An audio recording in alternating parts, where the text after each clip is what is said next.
વિવિધ વિકાસલક્ષી પ્રકલ્પોના લોકાર્પણ અને ખાતમુહૂર્ત પ્રસંગે આપણી સૌની સાથે મંચ ઉપર ઉપસ્થિત વિશ્વના સૌથી લોકપ્રિય નેતા ને યશસ્વી વડાપ્રધાન શ્રી નરેન્દ્રભાઈ મોદી સાહેબ, ગુજરાત વિધાનસભાના અધ્યક્ષ શ્રી શંકરભાઈ ચૌધરી, મારા સાથી નાયબ મુખ્યમંત્રી શ્રી હર્ષભાઈ સંઘવી,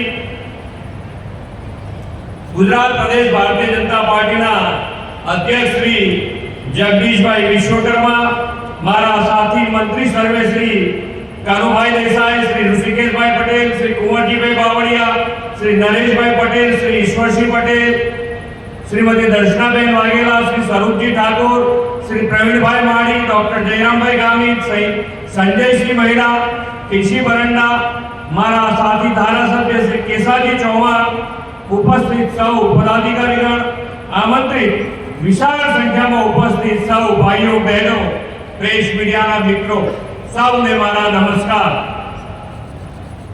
સરકારના વડા તરીકે સૌથી વધુ દિવસ પ્રજાની અવિરત સેવાનો ઐતિહાસિક રેકોર્ડ સ્થાપનાર વિશ્વ નેતા અને યશસ્વી વડાપ્રધાન શ્રી મોદી સાહેબને સમગ્ર ગુજરાતની જનતા વતી ખૂબ ખૂબ અભિનંદન પાઠવું છું।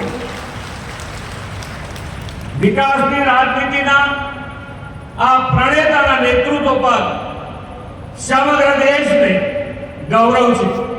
આજે યુદ્ધની જે સ્થિતિ ઊભી થઈ છે તેનાથી વિશ્વના દેશો ચિંતામાં છે, પરંતુ આપણને સૌને વિશ્વાસ અને ભરોસો છે કે શ્રી મોદી સાહેબની લીડરશીપમાં ભારત આ વિકટ સ્થિતિમાં પણ અડગ રહેવાનું છે।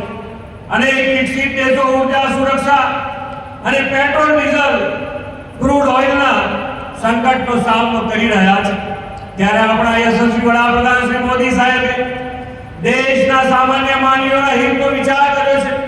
પેટ્રોલ અને ડીઝલ પરની એક્સાઇઝ ડ્યુટી ઘટાડવાનો ઐતિહાસિક નિર્ણય કરીને તેમણે દેશવાસીઓને મોટી રાહત આપી છે।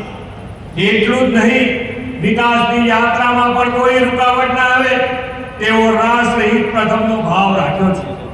એ અવિરત વિકાસ યાત્રાને નવરચિત સરહદી જિલ્લા વાવથરાની ધરતી પરથી વધુ ગતિ આપવા તેઓ આપણી વચ્ચે પધાર્યા છે। આદરણીય શ્રી મોદી સાહેબે સરહદી અને છેવાડાના ગામોને પહેલા ગામ ગણીને વિકાસની મુખ્ય ધારામાં લાવવાની નેમ પાર પાડી છે। ગુજરાતને તેમના નેતૃત્વ અને માર્ગદર્શનનો લાભ અઢી દાયકા કરતા વધુ સમયથી મળતો આવ્યો છે। આ ઉત્તર ગુજરાત સહિત બધા અગાઉ પાણી, વીજળી, શિક્ષણ, આરોગ્ય, રોડ રસ્તા કનેક્ટિવિટી જેવી મૂળભૂત જરૂરિયાતોની જે પરિસ્થિતિ હતી તે આપણાથી અજાણ નથી।